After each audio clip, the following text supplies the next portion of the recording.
देखिए सर, मेरे को लगता है कि ऊपर वाले ने इस दुनिया को इतना कमाल का बना दिया है कि अब इससे बेहतर दुनिया की कल्पना करना भी हम लोगों के लिए संभव नहीं है सर। जी हाँ, क्योंकि यहाँ पर हर एक चीज की विरोधी चीज मौजूद है।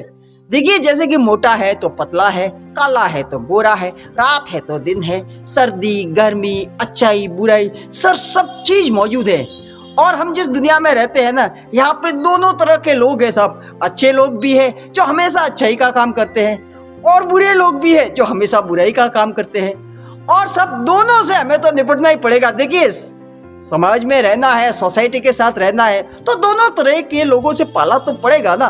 परंतु दिक्कत यह है साहब कि जो बुरे लोग हैं, जिनको सिर्फ अपने मजे के लिए मतलब लोगों की बुराई करने में, लोगों को नीचा दिखाने में मजा आता है ना। भले मैं ये नहीं कह रहा साहब कि उनका इंटेंशन खराब हो, उनका इरादा बुरा हो, उनका इरादा आपको दुख पहुंचाने का कई बार नहीं होता, उनकी तो आदत होती है साहब। देखिए, आदतन वो ऐसे होते हैं कि अपने मजे के लिए, अपने प्लेजर के लिए वो लोगों की बुराई करेंगे, ताने मारेंगे, हंसी उड़ाएंगे, अपमान करेंगे, बेइज्जती करेंगे सर, कैसे भी करके बस उन्हें मजा चाहिए साहब, भले दुनिया बाहर में जाए। तो सर ऐसे लोगों से कैसे निपटा जाए, सबसे बड़ी चीज है ये।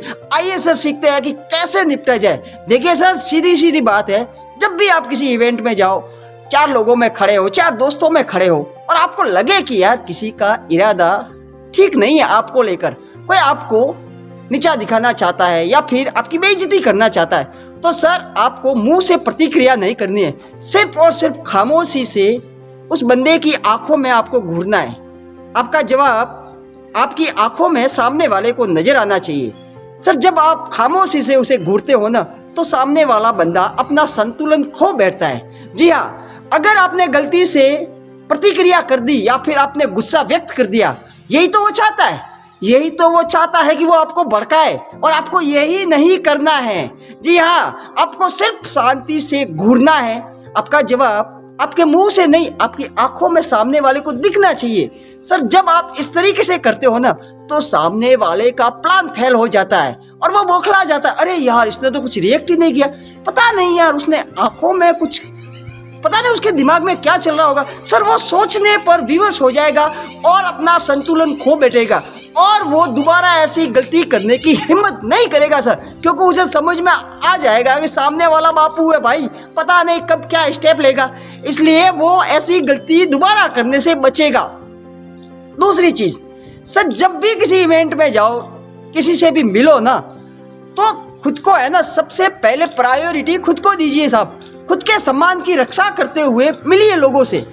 बहुत बार मैंने लोगों को देखा है साहब, ऐसे लोगों को देखा है जो जब भी किसी से मिलेंगे ना, तो सामने वाले को तो इतना ऊंचा दर्जा दे देंगे और खुद को बहुत ही हारा हुआ, कमजोर समझेंगे, और लोगों के सामने इस तरीके से ही पेश आएंगे कि लोग उनकी इज्जत करते ही नहीं है। सर ऐसे डुल्लू मुल्लू रवैये वाले को कोई पसंद नहीं करता, और आसानी से लोग ऐसे लोगों की मजाक उड़ाते हैं। बेइज्जती का शिकार अक्सर ऐसे लोग ही बनते हैं। जी हाँ, क्योंकि उनके व्यक्तित्व में उनकी कमजोरी झलकती है साहब। ये तो कमजोर डुल्लू मुल्लू आदमी है यार, इसलिए हर कोई मजाक बनाता है। तो सर जब भी किसी से मिलो ना, आराम से मिलिए।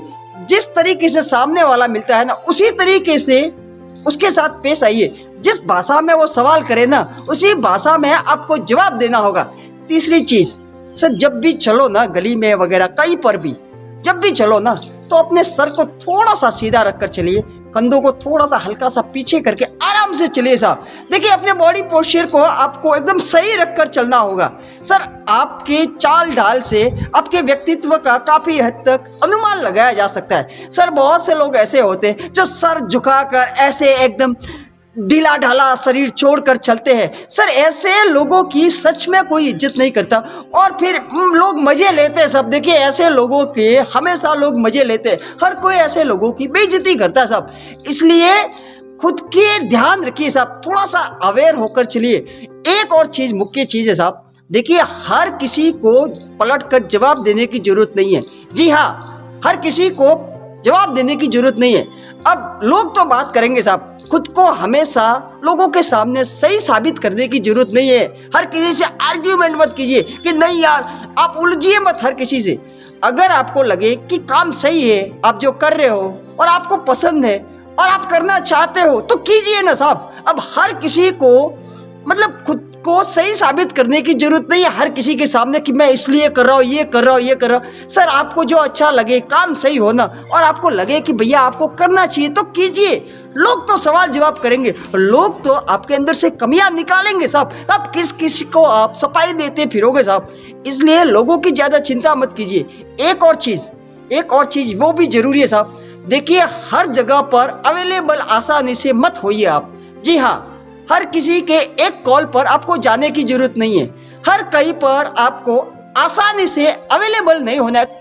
जब ऐसे लोग होते हैं ना जो हर कहीं पर बिना बुलाए चले जाते हैं ना, ऐसे लोगों की सच में कोई इज्जत नहीं करता और हर कोई उनकी बेइज्जती करता है। ये लो आ गया बिन बुलाया मेहमान, ठीक है। बेगानी शादी में अब्दुल्ला दीवाना आपने सुना ही होगा।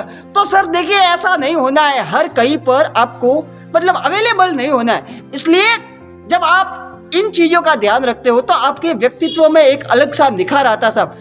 जब भी कहीं पर भी जाओ ना तो भले कपड़े आपके सिंपल हो, साधारण हो, कोई दिक्कत नहीं है, परंतु एकदम फ्रेश कपड़े होने चाहिए। साफ तरीके से धुले हुए कपड़े पहनकर जाइए, अच्छे से कॉन्फिडेंस के साथ चलिए साहब। जब भी किसी से मिलो आत्मविश्वास से बोलिए साहब, आत्मविश्वास से बातें कीजिए। क्योंकि देखिए सर, आपका जीवन जैसा भी है ना, आपके जीवन को चलाने वाले आप ही हो। आपका जीवन लोगों के रहमो करम पर नहीं पल रहा है तो क्यों आप किसी से डरो साहब, क्यों डरेंगे आप, ठीक है। इसलिए इन बातों का ध्यान रखिए, फिर देखिए किसी की हिम्मत नहीं होगी कि कोई आसानी से आपकी बेइज्जती कर सके। Thank you.